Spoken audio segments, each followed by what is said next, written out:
Good morning, everybody. Welcome to the May meeting of the MTA Safety Committee. Are there any public speakers? Yes, sir. We have three public speakers this morning. Our first one is James McCauley.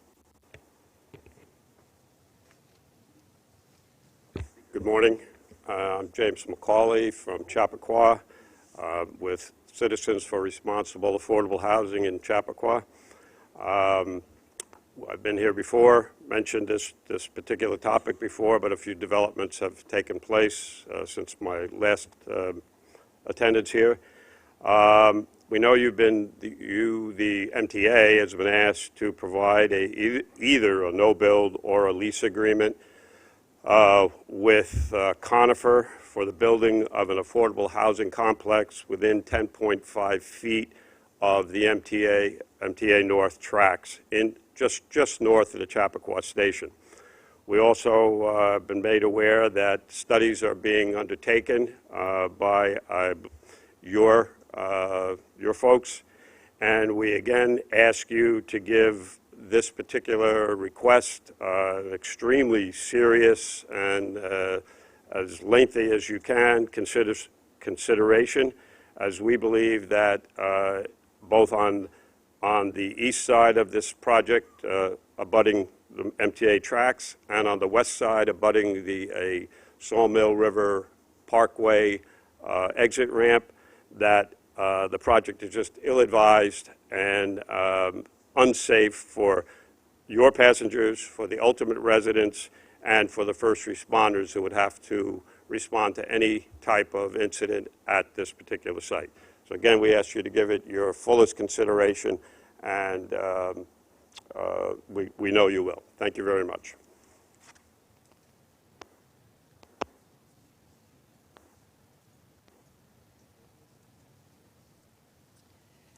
Good morning. My name is Judy McGrath, and I'm also from Chappaqua. I'm also a member of the same group that Jim is. But I've come to you today to thank you for the attention that you have given to the issues that we have at our railroad crossing at Roaring Brook Road, which is on the Harlem line.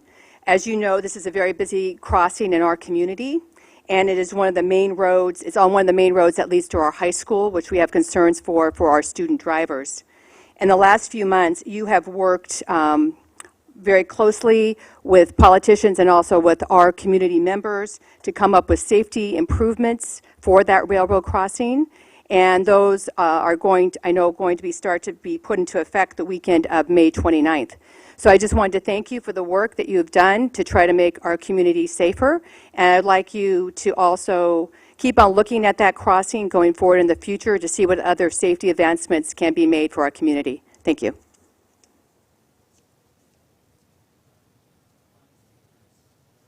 Can't hear you, David. David, you have to turn on your microphone. Good morning. This is the Safety Committee, right? Safety. David, I sent you a picture that I took with my dash-mounted camera this morning as I came over the Henry Hudson Bridge. The picture I wanted to show you was the 15-mile-per-hour speed limit sign there. Everybody was going 40 miles an hour. You've taken out the toll booths, but you didn't change the signs. So what you're telling me is, we lied to you, ignore the signs. So, the train horns at Hartsdale Station, I've asked. Councilman Sheehan has asked, what is the rule for blowing the horn at Hartsdale Station? The answer is, we won't answer. I still live in Hartsdale, and I hear the train. I was in the botanical, I was in the botanical gardens, and I hear the train horn blowing from Metro North. That's half a mile away. So the lesson is, ignore the rules, because you're not telling me the truth. The effective is when somebody tells me this is 2 minutes are up today, I'm going to ignore it. Which rule do I follow and which do I ignore? You've taught me to ignore the speed limit. You taught me to ignore the train sounds. I choose to ignore the one I want to choose. So I ignore the 2-minute rule. Safety goals. I looked in here and listed in your goals the railroad crossings. I made this cane up. with the flashing red lights. I've asked somebody to meet with me because you can get permission to test it. You tell me, well, we can't do it because the rules, if the rules are wrong, whose responsible is it to change them? Mr. Sedora is not here this morning. I was going to say, who's been here longer, him or me? He's been here since July 2nd, 94. His term expired 6/30/10. So he's here at somebody's behest, and if he doesn't behave himself, he's out. So how independent can he be if his job depends on being reelected? Obviously, 21 years he likes being here, so he's going to behave himself. I, on the other hand, don't have to behave myself, because you can't get rid of me, because I'm clean, because I've been arrested by the MTA, and the judge told me, Mr. Bowden, go back and do exactly what you're doing. We need more people like you. So the problem is with this board, with the Metro-North Committee. They're spending millions of dollars on cabs you don't need. You're ordering the wrong railroad cars, and nobody's got the guts to... Okay, Tom. You I listen to. Thank you.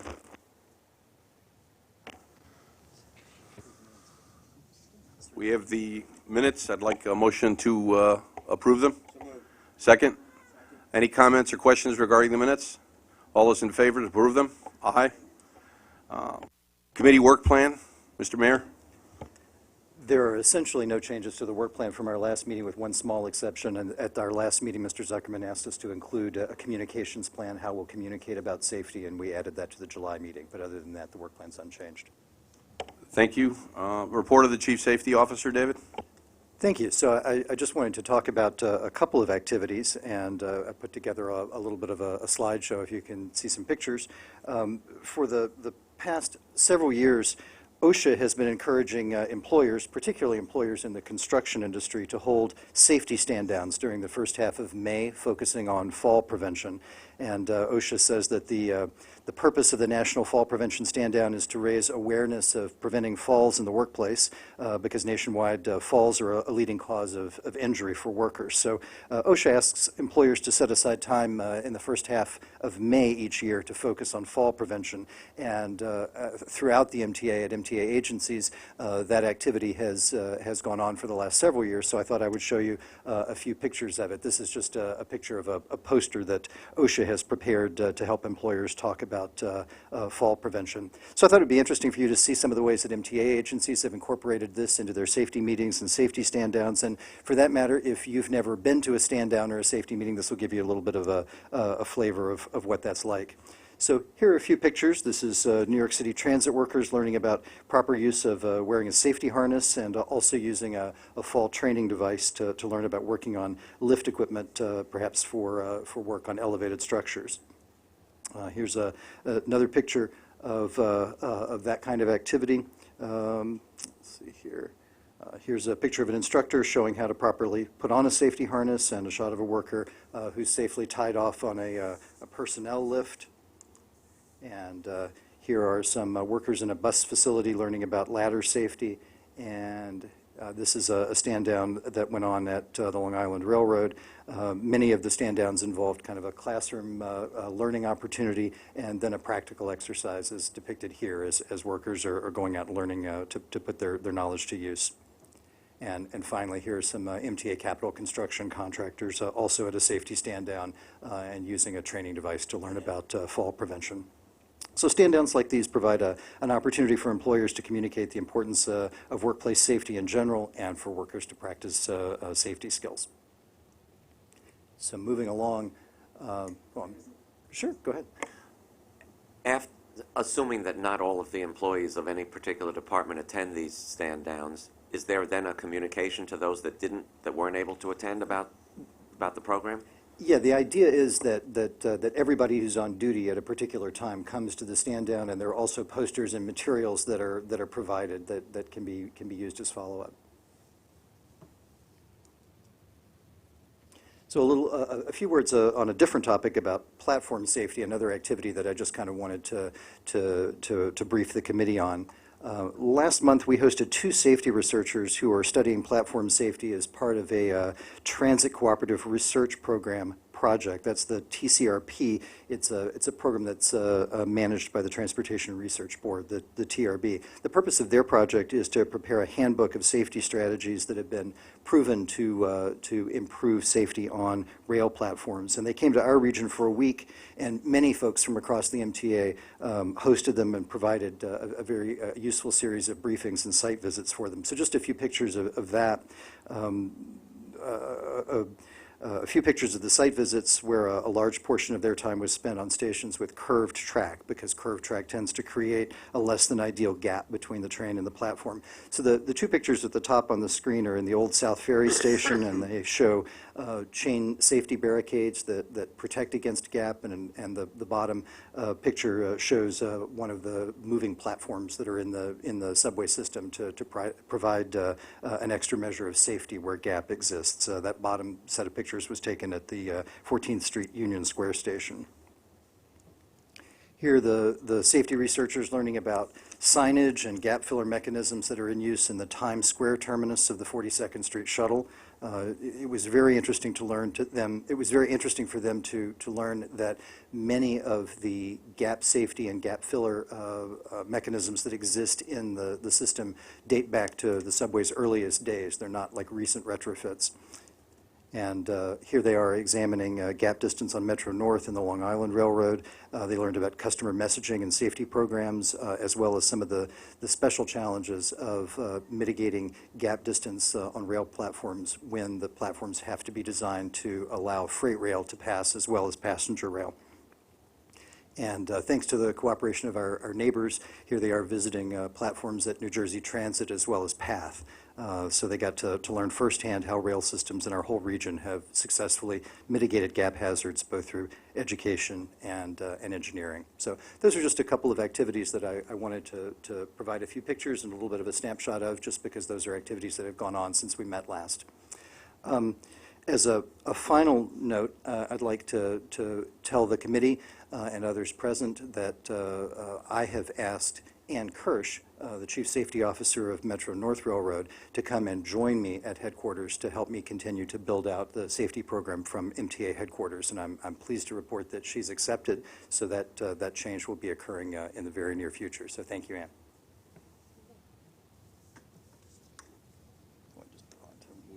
Yeah, we'll move on. Just to mention the Safety Council Charter, I showed the draft charter to you when we met last, and it now exists in its signed form on page 10 of your committee materials. It's essentially the same as the draft that we presented for your information at the last meeting, but a request that we received at the last meeting was that we write into the charter that we would keep this committee well informed of our activities and make sure that we're reporting out to you on a regular basis. So we modified the charter to include that. Moving on with permission to agenda item 6, safety goals. Let's see, I think I have a slide on that as well. I had told you at a prior meeting that the Safety Council would select a series of safety activities or projects for particular focus, and we have done that. So I just wanted to say a brief word about what we intend to particularly keep our eye on in the coming months. As you're well aware, there is confidential close call safety reporting that's rolled out at the railroad agencies. That's a topic that we will keep a very close eye on. We're very interested in the strategies around the MTA to mitigate the effects of fatigue, and also the sleep apnea screening that's underway. That's also something that we will keep a close eye on and keep the board well informed of. With respect to safety metrics, traditionally the agencies have reported on a fairly detailed set of metrics in their respective committee meetings. The Safety Council intends to take a close look at that to make sure that we are really reporting on the important metrics that matter, with an intent to come back to the committee before the end of the year with a revision if necessary for those metrics. Pedestrian safety is something that we'll be keeping a close eye on, and in fact it's an agenda item for later in this meeting. Obviously, grade crossing safety, we want to make sure that we strike the right balance among engineering solutions, educational opportunities, and enforcement activities, and there's a lot underway in all of those categories. We'll continue to keep the board updated on safety recommendations that have been received from outside entities such as the NTSB or the Blue Ribbon Panel.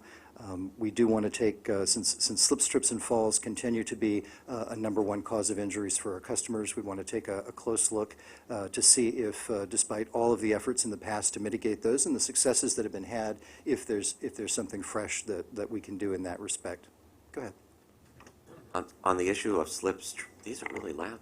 On the issues of slips, trips, and falls, does that include inspecting platform edge barriers, you know, the raised places on subway stations, for instance, and commuter rail stations?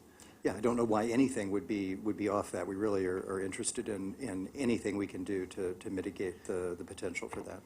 Yeah, in a lot of the cases, they've been worn away by constant use or people Oh, you're pushing. talking about the edge treatment? Yes, the edge treatment. The edge treatment, yeah, I understand.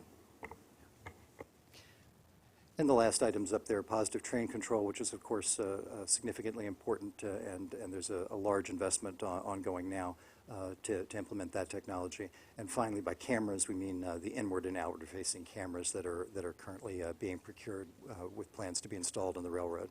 Yes, sir. Just a quick question about the fatigue and sleep apnea. Are there any major impediments to scheduling in a helpful manner, in a safe manner, being uncovered by over the last few months, and are we negotiating? Do we need to negotiate with the collective bargaining units, or how does that stand? I think Ann from Metro North probably has the most firsthand information on that. Sure. No, there are no real impediments. We've actually been working very closely with the labor organization, ACRE, to ensure the smooth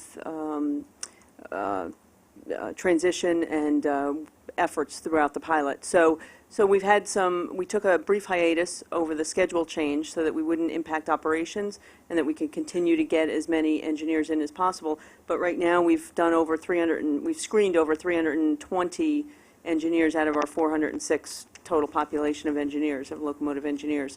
We've referred about 84 for additional testing, which is a much lower percentage than we originally anticipated. So we're very optimistic about that and those results, and we'll see at the end of the pilot how the final numbers turn out, but we are working right through it, and we expect results within the next few months. That is system-wide, not just Metro North, correct? The pilot is just Well, at Metro North. The pilot is, but The intention is, after the pilot is done, we review the results of the pilot, identify any outstanding technical issues with respect to how we screen employees, what collective bargaining issues are raised. Then we'll discuss with the other agency presidents. All the other agency presidents have a concern with sleep apnea and fatigue. What is the best way to roll it out? But the long-term goal, medium-term goal, is to have a similar program on fatigue management across all the agencies. And it's more than just sleep apnea fatigue management, but we'll start with the pilot. Am I correct that you have been meeting with the safety committees of the respective unions that you interplay with?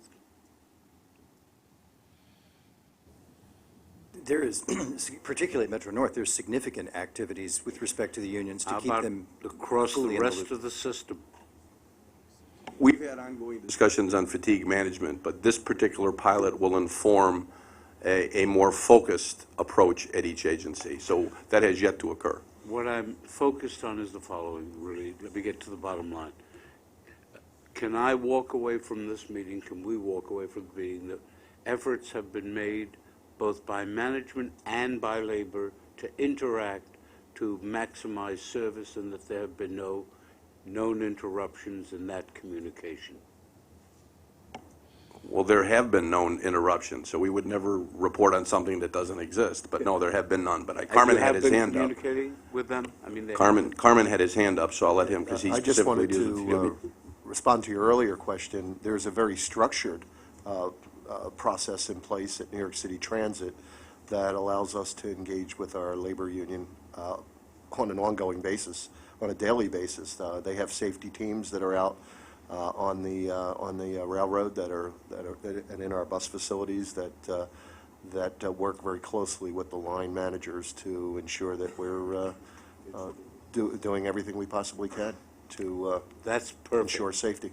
That's perfect. What I'm seeking to achieve is the following, that to the extent you have not already done so and can do so, you try to create and maintain existing relationships on safety issues with the several unions involved. That's all I want to be sure of. The collective bargaining process spells out for each one of the agencies what's to be followed. So we would never violate the collective bargaining process, but we're not unduly constrained by that either if a safety issue comes to the fore that we need to deal with. Good. You want to add something in?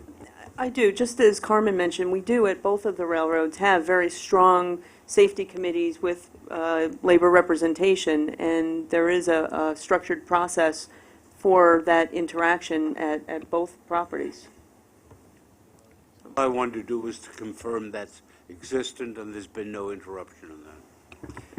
And actually, at your request, Mr. Merdler, from an earlier meeting, we added to the work plan an agenda item at a future meeting to talk about labor management cooperation in terms of promoting safety. So we're it's July, so you'll hear more about that in the not terribly distant future. Vinny?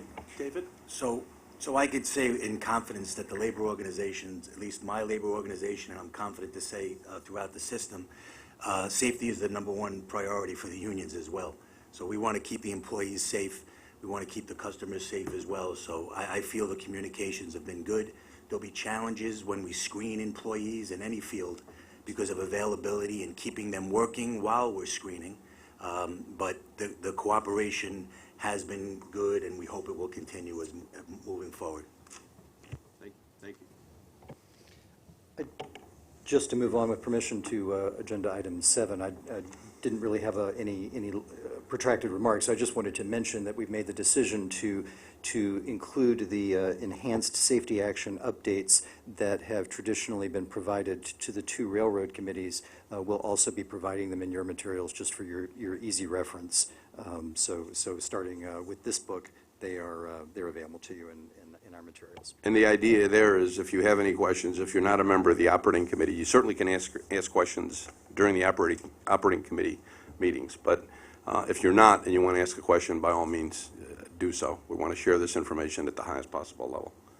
So the balance of the meeting is a couple of different presentations. Throughout my travels around the MTA, I have seen a variety of safety activities that I'm particularly impressed with, and I've asked the 2 presenters to come today and kind of show a little bit about what they're doing, so that the safety committee can also be educated about that.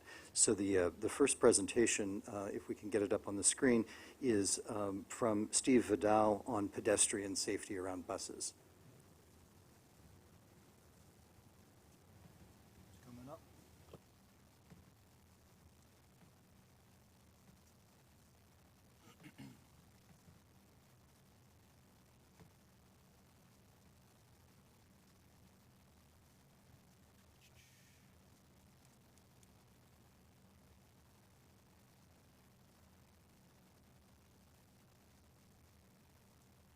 Pregnant pause.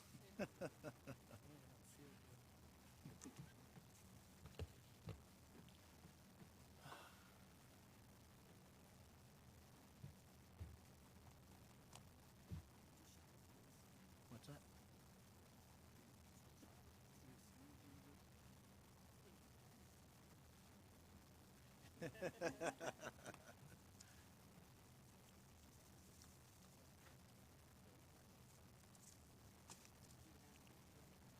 Yeah, I'm not good at vamping. Here we go.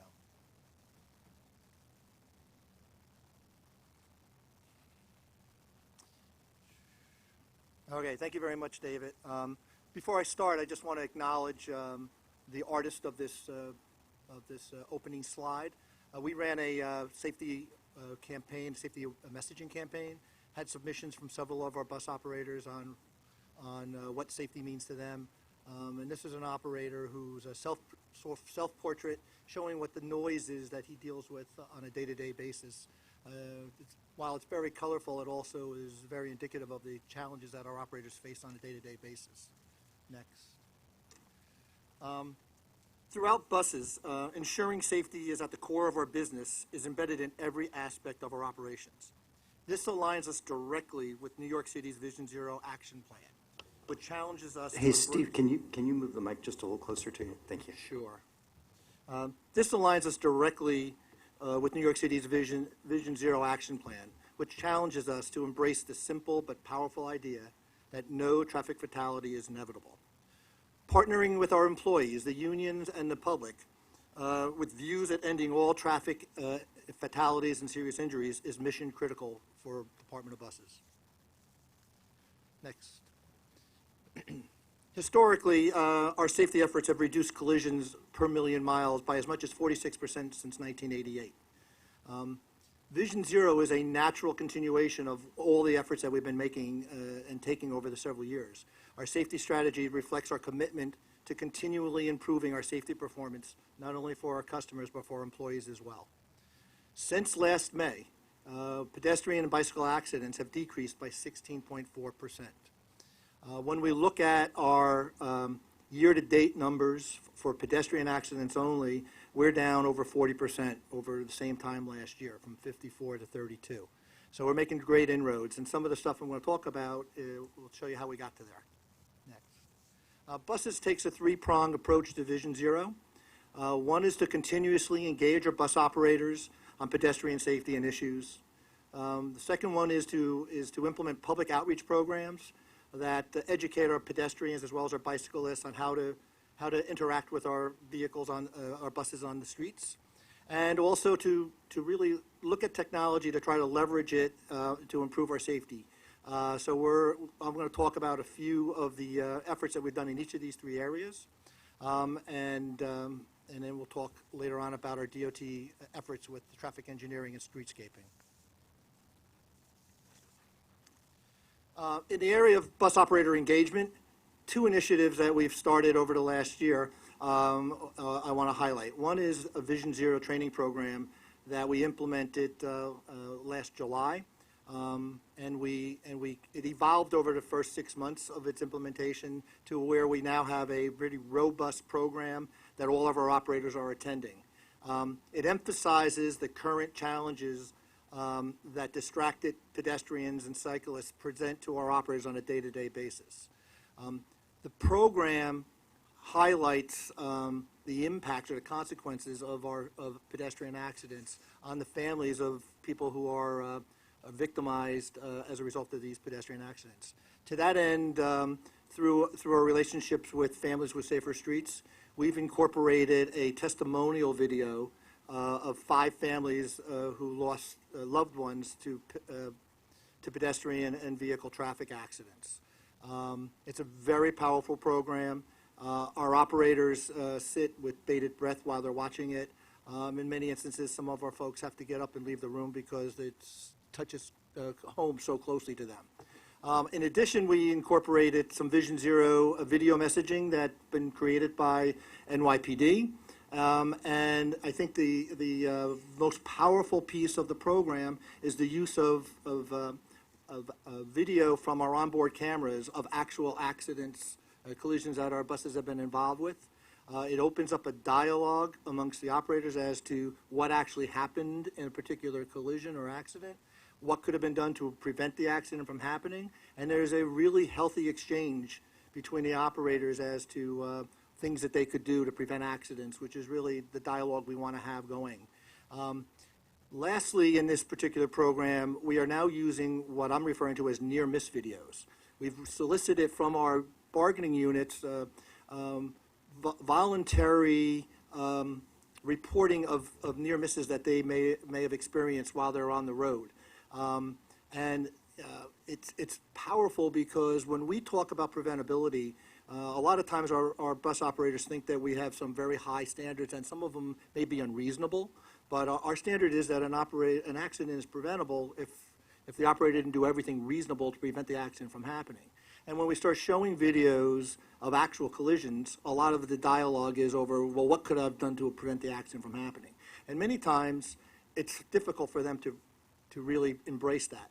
When you show a near miss, and you parallel it with an accident very similar that actually happened, now the aha moment comes in. So we actually have an incident in this program where we have an intersection accident. Operator approaches a intersection with a red light. He slows down as he approaches the intersection. And as he gets about 200 yards away from the intersection, the light turns green, and he accelerates into the intersection. And the next thing you know is a car runs the red light from right to left and broadsides our bus, and there's some serious injuries on that. We show that video, and the dialogue is very robust. The operators are arguing with each other over what could have been done to avoid the accident from happening. And a lot of them walk away thinking that we're unreasonable. We then found a near-miss situation, almost identical. It was on the same avenue a couple blocks away. And the operator's approaching an intersection with a red light, slows down, and the light turns green, and he accelerates into the intersection. And then, without any real understanding of why initially, the bus stops as it got about a third of the way into the intersection. And about a second later, you see a car running from right to left in front of the bus. That was the exact same collision that these students saw 20 minutes earlier and had this very dynamic dialogue about. Then it's like, oh, now I understand. And those near-miss videos are really very powerful.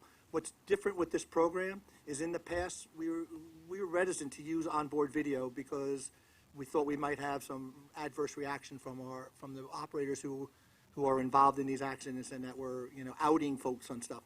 But in reality, they're embracing this, and now the folks are coming forward with near misses, and this program just has all the prospects of just growing and becoming even more powerful than it already is. Yes, Andrew. You can take the story you just told two ways. One is better training for these kinds of incidents, and the second would be the reflexes of the operator who happens to be, driving the bus at that particular time. Well, if they follow the way they've been trained, it's really not a reflex thing. They should not be entering the intersection until they know that they can, safely traverse it. So it's really a matter of, when that light turns green from red, that doesn't mean you have an automatic pass through that intersection. You need to be looking to your right, which is what the second person did.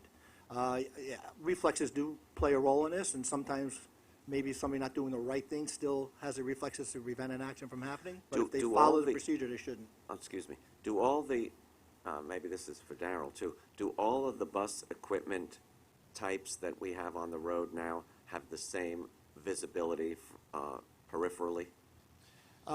Each model bus has a different set of challenges. Just the structure of the bus creates an obstruction that the operators have to see around.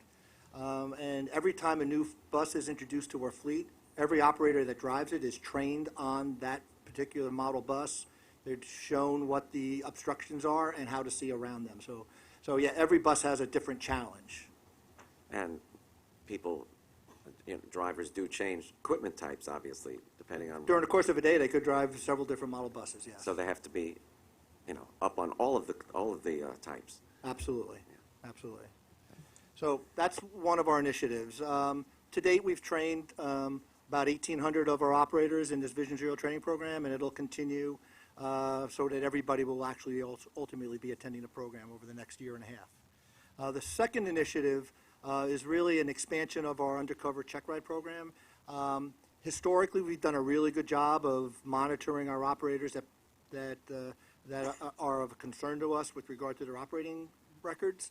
But what we find is when we look real closely at our pedestrian collision incidents, we find operators involved in pedestrian accidents that generally don't have records that would give you any indication that they might be a problem. And so we really want to start looking at our workforce in general in a totally random way and get the message out So, through the budget process, we were given additional resources to conduct a significant number of undercover in-service rides. They result in really positive feedback at the end of each ride. Every operator is given commendations, they're given constructive criticisms, or and in a few instances where there's some egregious errors or poor, things being done, like running through a red light, we would discipline them. But for the most part, these rides are being done non-punitively.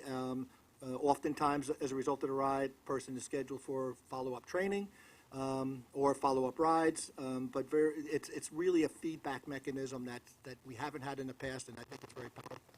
Steve, let me add, just to that point. Steve referenced that over the last 25 years, we've cut bus incidents down by some 46%. A hallmark of that, or a cornerstone of that, is the preventability concept. And also, we focused on those operators that were sort of practicing for the bad accident. What we've seen in recent years is that some of our significant accidents are not our employees that you would think would be involved in these kinds of accidents. So we sort of shifted our philosophy and some of our strategy to look at every operator randomly.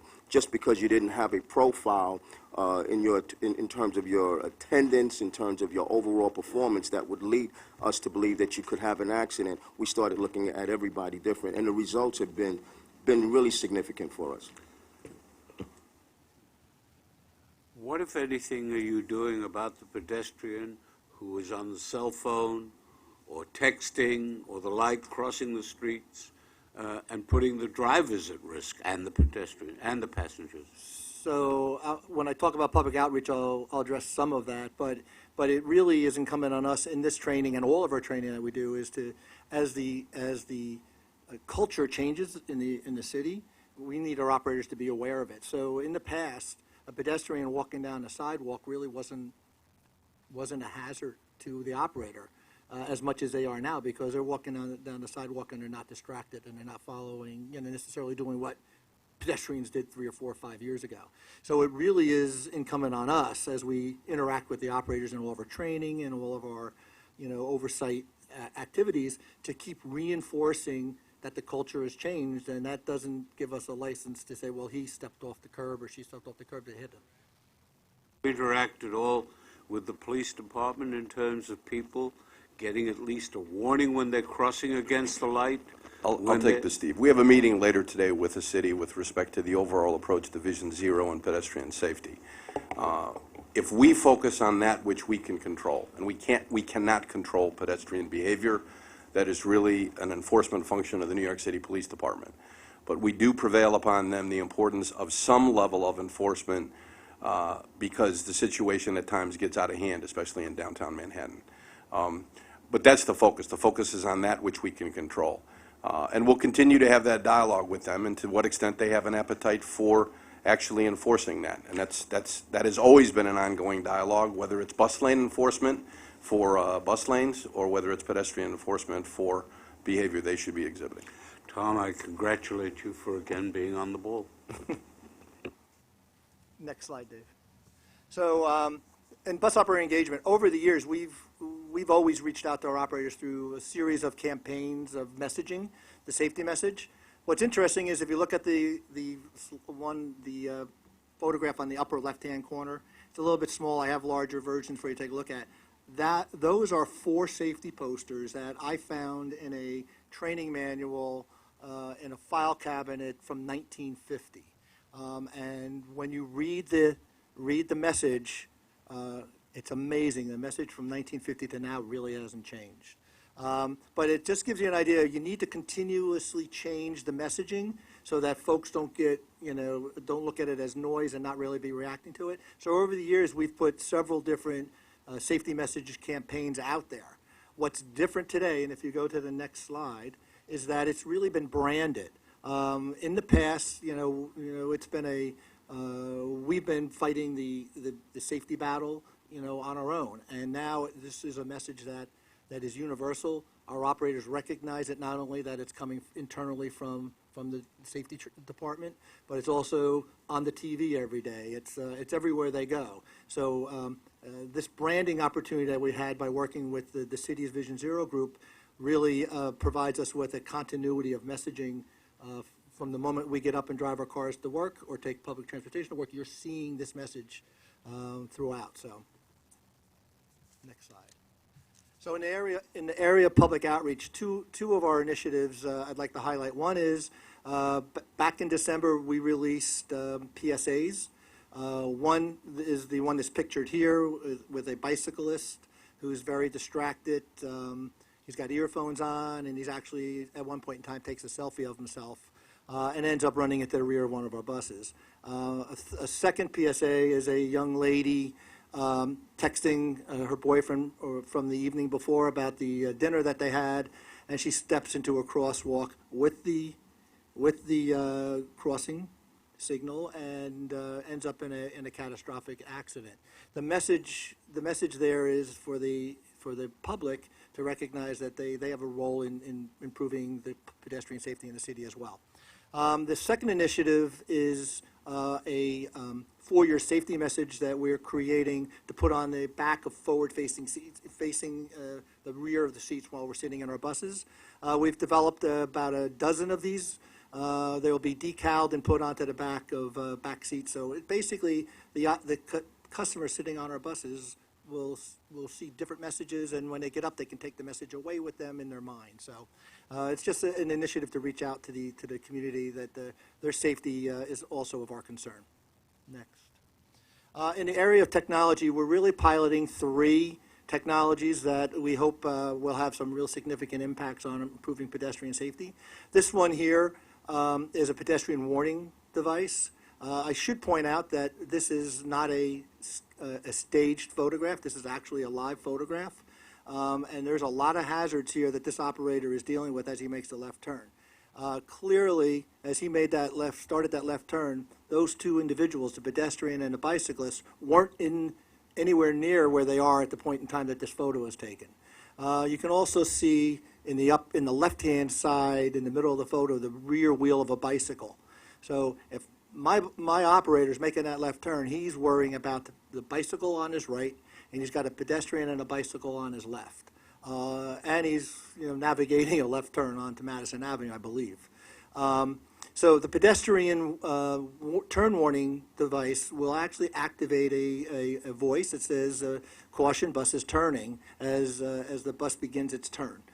We are piloting that now on 4 buses in Brooklyn, and based upon the proof of concept and how we feel that it'll pan out, we're looking to expand it to a 100-bus pilot. The announcement is ambient noise controlled, meaning the louder the noise is outside the bus, the louder the message will be. The quieter it is outside, the quieter it'll be. I anticipate there might be some community, issues with regard to the announcements being made, but I think it's something definitely worth pursuing, and we continue to do that. The second technology that we're testing out is a collision avoidance system. We actually have it on 2 of our buses right now in a proof of concept. The one that we're testing right now is just a forward collision avoidance technology. There's a second one that will also bring the collision avoidance technology to a 35-degree span to the either right and left of the bus. So it'll actually go behind the front wheels. It basically results in either a visual alert to the driver or an audible alert to the driver. There's also a possibility of having a vibration in the operator's seat, and we're going to look at all of these to see which makes sense and whether or not. There has been a suggestion somewhere that where you have these major turns where the buses have to make a right or a left-hand turn, that the crosswalk be moved to a point other than the corner. Has that been explored? So I don't know who's getting the feedback. It's mine. So I'm involved in a task force with the Division Zero task force with all the city agencies, and we are working with each borough's safety group. There's a safety, there's a Vision Zero action plan being generated for each of the 5 boroughs. And to the extent that we've laid out where all the high-risk locations are in each of the 5 boroughs, we're overlaying our bus routes on them and seeing where there's an opportunity for us to move bus stops or to move crosswalks. So there's a lot of conversation about the possibility of mid-block crosswalks as opposed to intersections. There's a lot of issues with that, well beyond my level of expertise, but it's definitely something that's being entertained, especially in some of these really very congested areas. But, I think we're a ways off before the final decision will be made on that. And that'll probably be made at the DOT level, I would imagine. In a meeting Daryl and I had with DOT, and we went over that specific issue, because if you remember in the Giuliani administration, they had mid-block crossings installed in and around Rock Center on Fifth Avenue. It was a little surprising, but they said they're thinking of undoing them because they can't enforce it. You're still having people cross where the corner is, going around the barriers, as well as moving to the mid-block crossing.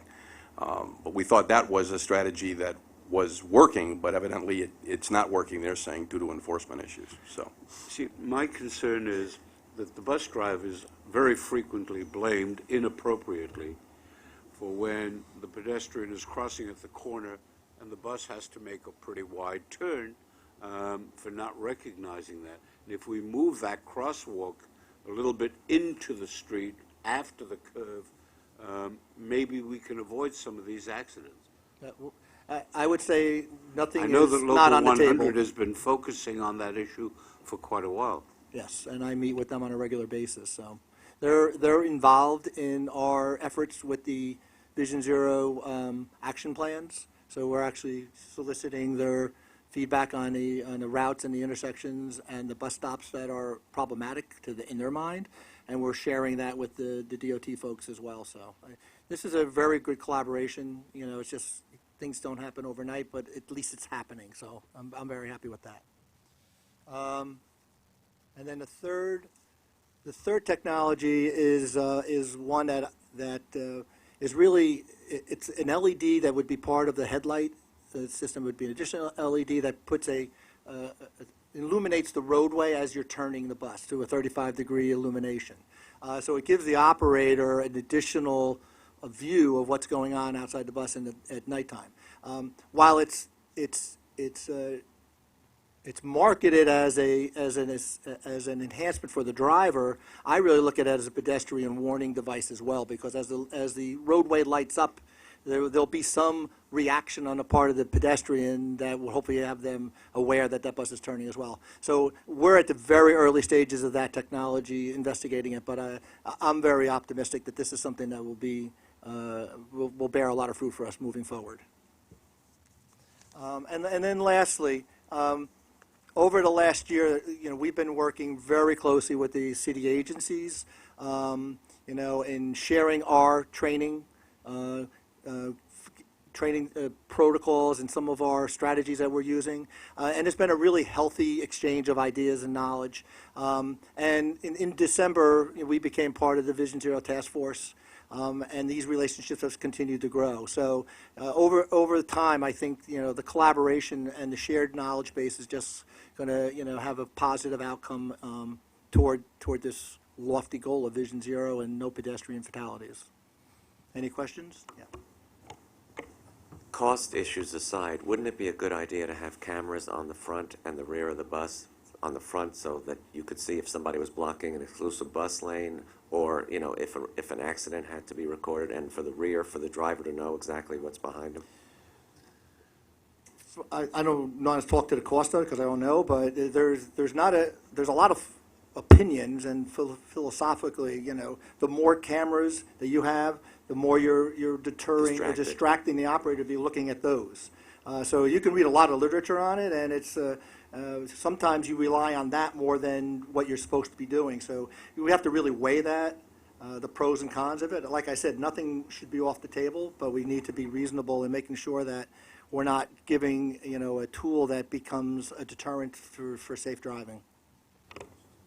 The distinction needs to be made, cameras for forensic purposes after the fact versus cameras for enhanced awareness, and I think Stephen makes a good point in terms of overload for what you're asking somebody to do. We always have to have that balance.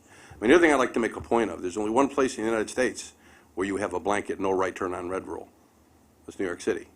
So there's already a recognition that here, and it's been here for probably over 20 years, I think they even forfeit some federal sources to federal funds because of that, because of the inherent hazards associated with right turns and pedestrians and crosswalks in New York City. Thank you.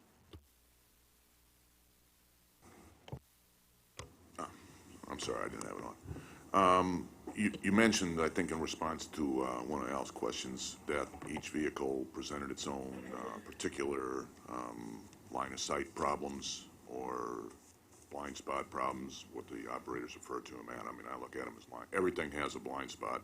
You know, me even looking at you, there's a little bit of a blind spot. But, so do you have any data that shows the relative safety performance of your different categories of vehicles that have, they're different, and to what extent? I mean, I think I heard on I think I read a very good report by Kate Hines, the WNYC reporter, was referring to general vehicles, wasn't referring to buses, but that the left turn is 3 times more likely to cause a accident than a right turn, and that the line of sight on certain of these buses is more extreme and presents more extreme line of sight issues than on other types of vehicles. And do you have any data that shows the relative performance of your vehicles, safety-wise, on left and right turns? So we actually are looking at and continue to look at all of our left and right turn collisions to the extent that that we look at our total population of collisions. Left turn and right turn collisions are responsible for about 17% of our overall pedestrian accidents, and it's pretty well evenly distributed right and left turns. When you start to look at the accident, each of the accidents on their own merits. You need to look at each one, because just because it's a left turn accident, whether or not the A pillar, which is what we refer to as the column, and the mirror may have been a contributing factor, you really have to look at the circumstances, whether or not the pedestrian would have passed through that blind spot or not, or the obstructed view or not.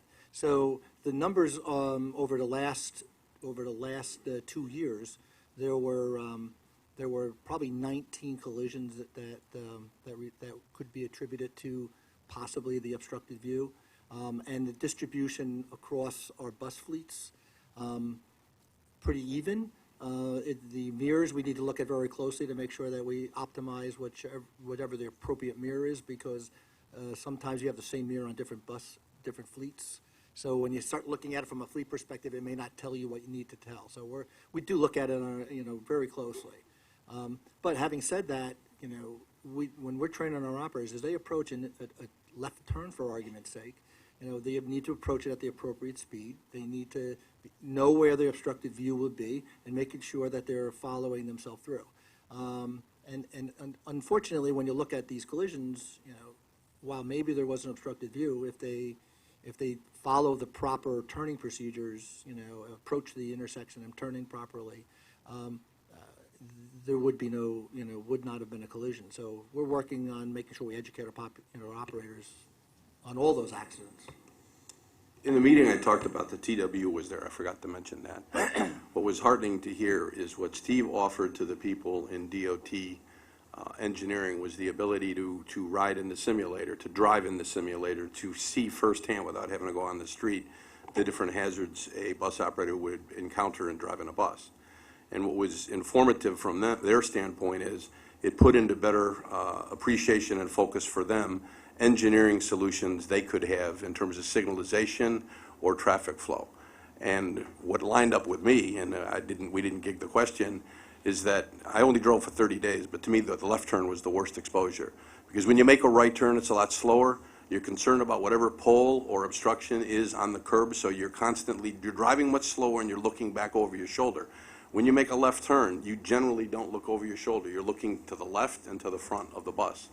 So we're going to continue these efforts. We're going to continue to educate people. They're really good, thoughtful exchanges, and when we can come up with an engineering solution, which is the best system safety way to do it, that's what we'll aim for. Mr. Murphy, we can move on to the next presentation. Oh, I'm sorry, I just have one quick comment. No, go ahead, Doran. Finish up.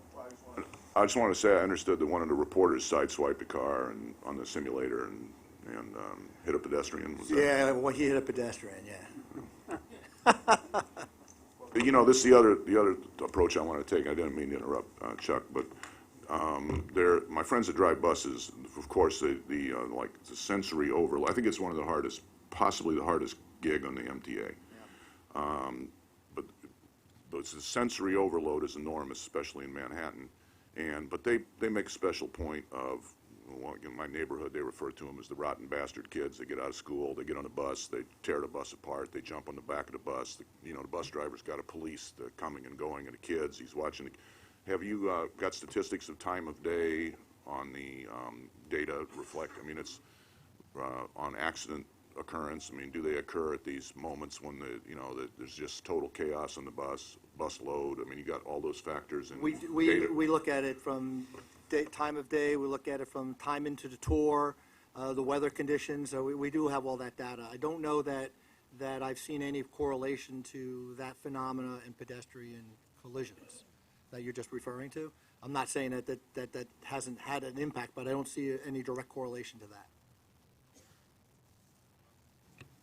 I recognize that anecdotal evidence is of little value, but let me make a point to you. I witnessed a very unfortunate accident the other day, which I was told by the bus driver is something they encounter all the time.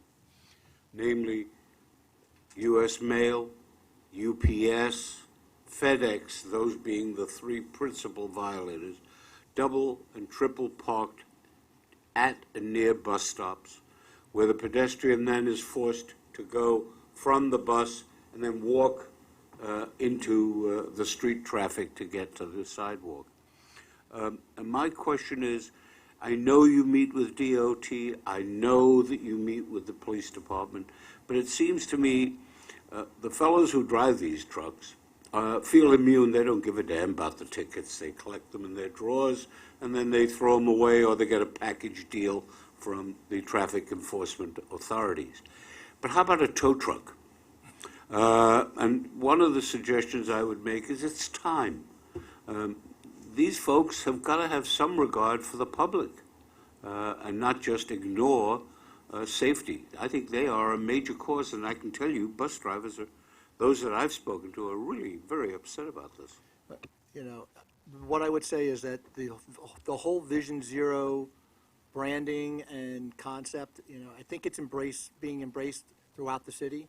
And where we have outrage on our own in the past, I think the outrage is becoming more universal and being recognized by others. So to some extent, I think that's going to have some impact that you're looking for. But these conversations are had on a regular basis, like as you're suggesting.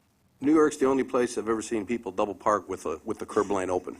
I've never seen that phenomenon in any other city in the United States, but you see it here. If we could move on, thank you very much for the comment. This is the type of dialogue we want to have at these meetings, so I do not want to cut it off in any way, shape, or form. We have one last presentation. Yeah, I would just say by word of introduction that Steve's presentation concluded by talking about 3 promising technologies that are being piloted to improve safety, and that's certainly a theme in what Mark Beanstalk is going to talk to you about, a very interesting project that he is running to pilot test some technologies for preventing intrusion detection intrusion into the subway roadbed. Good morning. My name is Mark Beanstalk. I'm the Program Officer for Systems and Security at Transit. Today I'll be briefing the committee on the status of our initiative to test various track intrusion detection technologies. The scope of the initiative is to identify and test various technologies to detect people and objects on the track in order to reduce the risk of a train coming into contact with that person on the tracks. The initiative is being carried out in 2 phases, which I will speak about in more detail in the upcoming slides. All of the systems being tested detect people or objects on the track and automatically send an alarm and a live video stream to the rail control center. The systems also automatically activate a series of strobes installed in approach to the station to directly alert a train operator of the intrusion on the tracks. Personnel in the Rail Control Center confirm the alarm by looking at the video and notify all trains operating in the area of the incident. Train operators must slow their trains and be prepared to stop upon visual observation of the person or object. When a person or object is removed from the tracks, Rail Control Center personnel clear their alarm and trains resume normal operation. New York City Transit conducted extensive industry outreach and visited several European transit systems that have either installed intrusion detection systems or are testing different technologies and systems. We selected 4 different technologies and vendors for our initial Phase 1 pilot. The technologies are either in service or under test on transit systems or perform a similar function, for example, intrusion detection, at a transit system, government, commercial, or military installation. All 4 of the systems have been installed and are now operational. The first system installed is a laser detection system, which New York City Transit had previously used to protect the entrances to under-river tubes. The system creates a curtain of laser energy and triggers an alarm when a person or object passes through the invisible curtain. That curtain runs from above the columns located in between the tracks down to the platform edge. This is a photograph, it's a little dark, I apologize, of the laser that's installed above the tracks, and it's aimed down toward the platform edge. And this system also has a platform strobe, so when an intrusion is detected, a strobe flashes on that section of track of platform where the intrusion occurred, so that any first responders or other people in the station will immediately be able to pinpoint exactly where on the platform the intrusion occurred. The second system uses CCTV or closed-circuit TV with video analytics to detect a person on the tracks or a person crossing the tracks. It is deployed currently in the Berlin Metro and is currently under test in the Munich Metro. This is a photograph of one of the cameras that's installed, center line on the ceiling above the tracks, and there are a series of them installed throughout the station, each one covering a different section of the tracks. The third system is the only one which was specifically designed for a metro environment. The system was first deployed in Nuremberg in 2008 when Line 3 was converted to automatic driverless operation. The system operates by creating a curtain of RF energy across the tracks, and sensors generate an alarm when an object passes through that curtain. The system is calibrated to detect objects larger than 30 centimeters, which is the average diameter of a 6-year-old child's chest. In Germany, children older than 6 are allowed to ride public transit on their own. Younger than 6, they must be accompanied by an adult. The system is also certified to SIL Integrity Level 1 for use in Europe with driverless trains. And these are photographs of the detection system, the transmitter and receiver bars that are installed throughout the station. It's 600 feet along the columns and another 600 feet obviously under the platform edge. One side is a receiver, one side is a transmitter. The curtain of energy runs from the receiver to the transmitter, and when the curtain is broken, an alarm is triggered. The final system uses thermal sensors or thermal cameras to detect an object on the tracks based on the difference in temperature between the object and the ambient environment. The sensors are installed in perimeter protection applications at several transit systems and government installations in the United States. This is a photograph of one of the thermal sensors that's installed in the passenger station. And this is a photograph of that train operator alert signal. It's a flashing yellow diamond signal. There is one installed at the entrance to the station, and there are 6 more that are installed every 50 feet in approach to the station. So when an intruder is detected entering the tracks, that signal automatically flashes, and a train operator seeing that signal will slow down his train and be prepared to stop prior to entering the station. For our next steps, we'll be completing the Phase 1 testing and issuing a final report. We're planning the second phase to identify and test additional technologies and vendors. There are funds allocated in the 2015 to 19 capital program to begin rolling out track intrusion detection technologies to stations which we will select together with subways and system safety. That concludes my presentation. Any questions?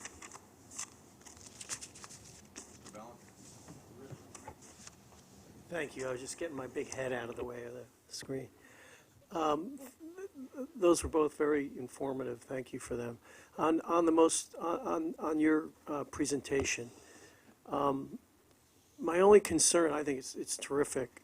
My only concern is the fast-moving pace of the technology in this and related areas. The things I've learned just in my practice or just through friends and general knowledge on lighting and security and this type of thing. It's incredible, but it's fast-moving. I just want to make sure that, I realize we have long, cumbersome processes, much of which is important to protect us and the taxpayer and the customers. But I want to make sure we're not at the end of the technology and we're at the cutting edge end and not at the tail end, so that by the time we install something, it's already outdated. How do we get there in this specific instance? Well, we believe we're fairly close to the cutting edge right now with this technology, but our deployment ultimately will be a phased deployment. We recognize that not one technology will be suitable for every passenger station, so we're not embarking initially on a big bang, let's do 468 stations with technology X. Our initial deployment will be a limited number of stations based on safety data and metrics, and as we continue to roll out to additional stations, we'll continue to evaluate new technologies and, if necessary, adjust to the ever-changing advancement in technology. That sounds great. I also urge you to reach out to the various vendors, and some of whom we may not have heard of before, but are probably quite excellent as well. Not that we don't just go to the same old, same old. Well, with the exception of one vendor, all of the other three that were in the Phase 1 pilot were new vendors to transit. This pilot and our quest for technology solutions is advertised on the MTA website as well. So we're continuing to look for new vendors and new technologies. We continue to receive proposals from different vendors, some including the same technology, some different technologies, and they're all invited in. They do an oral presentation, and the technologies are evaluated. That sounds wonderful. I do just urge you to reach out, because some of the newer vendors might not be so comfortable with MTA. How do you approach MTA? They might not look at the MTA website. So similar to some of the discussions we've had on other areas of procurement, particularly with cutting-edge technology stuff, I urge you to please reach out. Thank you. Ira? Yes. How much is allotted in the capital program for this project? There's The something non-approved to be discussed at capital program? Yes, that's right. approximately $20 to $25 million for the first phase rollout in the 15 to 19 And how program. many stations do we think that would pay for? We don't yet know. The technologies, the four pilot technologies have a wide variation in cost. We've been in discussion with the vendors to start working to reduce their costs if we decide to roll out a particular technology. It will also depend on the particular station chosen, or stations chosen, because of the physical differences in the stations, and some will require more equipment, some will require less equipment. One last. To state the obvious, I mean, there are 468 stations. I think Jonathan mentioned, there's a finite number of stations where we may do this. This would not obviate a planned event by someone. This would obviate an accidental falling to the right-of-way, in most cases, crowded conditions on platforms. So that would limit the number of stations that we would test it at. And certainly we want to test it, whatever the number of beta tests we do, at the high-profile, high-volume stations first to see its applicability.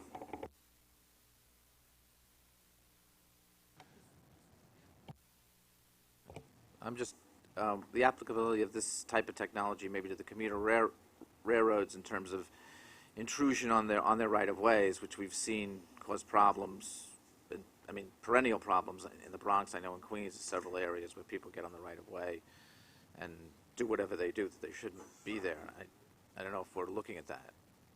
We've been in discussion with the railroads about the pilot and technologies, and all of our data and information is being shared with the railroads. Good. That concludes the formal agenda. Hearing no other items. I'm Yes, sorry, yes. Just one question, one Mitch. issue, just going back to the discussion, the grade crossing issue and the discussion about the improvements to be made at that grade crossing in, I guess, 2 weeks. Is it possible for us to get pictures of what the grade crossing looks like today and what the grade crossing looks like after the additional equipment is installed, so we can see the differential, maybe at the June meeting, to see exactly what was done or what can be done or what may not be able to be done in that context? Absolutely. Okay. Yeah, we've got plenty of pictures of the before, and we'll take pictures, as the work progresses over the weekend, and there'll be some additional work ongoing, but we will take those pictures and Thank you. provide them. Thank you. Yes, John? I didn't want to interrupt the flow and had moved from my head, but just one point on the very good point Chuck made about the delivery companies and safety comes first, and obviously those trucks are a problem, as has been identified in the media. But I hope we're working with the city in a way that recognizes that the functioning of business in this era requires the distribution of documents via those companies and other competing companies. And there's got to be a way, I realize it's finite real estate, but there's got to be a way to accommodate the legitimate concerns of the delivery companies with the paramount and more important safety concern. But we can't just dictate. It's got to be some type of discussion with these companies that are so vital to our commerce. In my 30 years of dealing in this industry, 40 now, whether I had under my purview safety or operations, the issue of boarding and alighting buses in a bus stop, the claims exposure you have if you don't curb that bus is a substantial issue. And I would suggest maybe this is an item we take up as an item for discussion, as a sole source agenda item for the Safety Committee, because it is multifaceted, to say the least. Claims exposure, you would maybe not even believe. Because if you do not curb that bus, you inherit the liability for the person going to the bus and stepping out of the bus into traffic. I agree totally with what you said, and clearly here our concern has to be safety and the ability of passengers, particularly elderly people, disabled people, people who are infirm, to get to and from the buses safely. I just want in a prior life I was on the Environmental Control Board, and I'm very familiar with how these things are dealt with there. I am just concerned that as we move forward, we stake out our important safety issue, but are cognizant of the fact that the smooth functioning of the economy is also important, and that we have to solve the problem in a more global fashion and not just a myopic fashion. That's all. But I agree with your point. Other items, may I have a motion to adjourn? Seconded. All those in favor? Aye.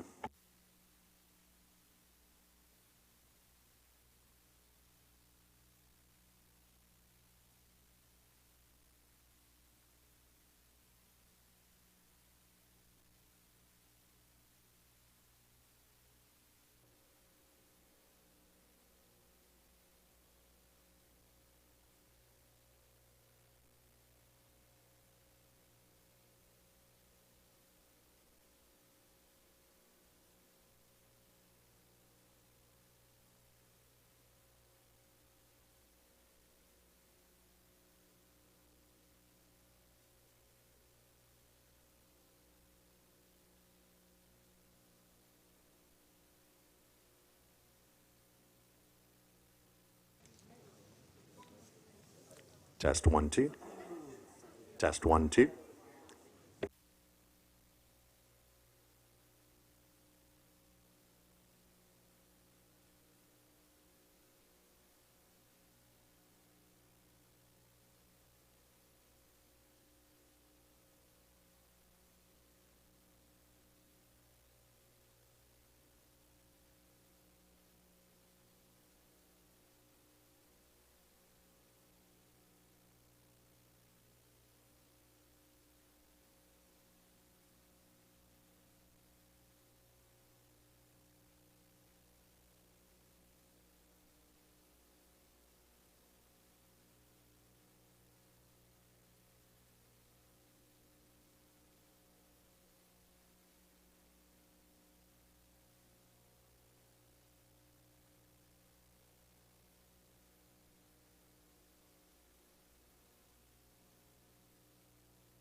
1, 2, 1, 2. Check. Testing. 1, 2. Microphone. Microphone. Checking the level on this microphone.